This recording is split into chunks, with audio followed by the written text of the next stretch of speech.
जाइए आईडी। बाद में किस फर्म पे छापेमारी हुई, क्या स्टार्टिंग में क्या सोर्सेस थे आपके इस पे छापेमारी के? देखिए, आज जो जांच हो रही है वो Swiss bake ingredients private limited Kamalganj स्थित फर्म की हो रही है, जिसके मुख्य डायरेक्टर जो हैं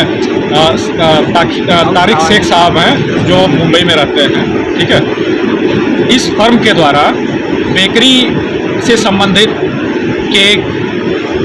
और डार्ट्स आदि जो भी प्रोडक्ट बनाए जाते हैं, चाहे वो किसी भी फ्लेवर का हो, विभिन्न प्रकार के फ्लेवर के तैयार करने का पाउडर यहाँ तैयार किया जाता है। उस पाउडर की आपूर्ति इनके द्वारा की जाती है। इस पाउडर के निर्माण में कई प्रकार के इसेंस और इंग्रेडिएंट्स का प्रयोग किया जाता है। ठीक है, जिसमें 5% की दर से आपूर्ति की जाती है। इनके द्वारा जो कच्चे माल का प्रयोग किया जाता है वो 0% से 5% से 12% से एवं 18% की दर से कर योग्य होता है। ठीक,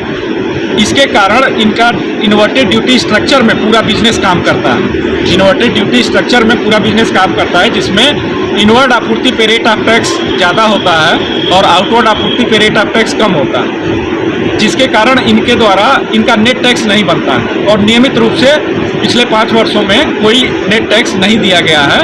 उसके स्थान पे बल्कि आईटीसी का एक्यूमुलेशन हुआ है। लेकिन जब 5 वर्षों के डेटा की एनालिसिस की गई तो उसमें ये पाया गया कि जो आईटीसी के एक्यूमुलेशन का रेशियो है, ठीक है, वो बढ़ता जा रहा है, जिससे यह निष्कर्ष निकला कि जब कच्चे माल का जो प्रयोग हो रहा है, कच्चे माल की खपत तो बढ़ रही है, लेकिन उसी अनुपात में जो है आउटवर्ड आपूर्ति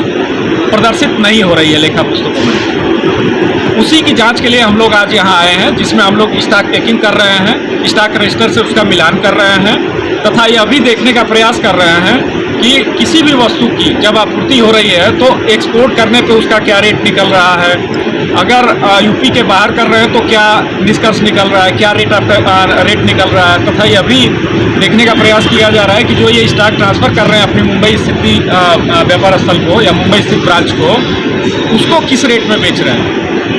सर, सबसे बड़ी बात है कि लगभग जो है इनका टर्नओवर कितना है और इस पूरे टर्नओवर में कितना जीएसटी चोरी होने की बात अभी तक सामने आई है या कितनी आशंकाएं निकल रही है? देखिए, सबसे बड़ी बात तो ये है कि इनका आईटीसी ही 60 लाख के एक्यूमुलेट हुआ है, तो अभी तो इनके ऊपर कोई टैक्स बन नहीं रहा है सीधा सीधा।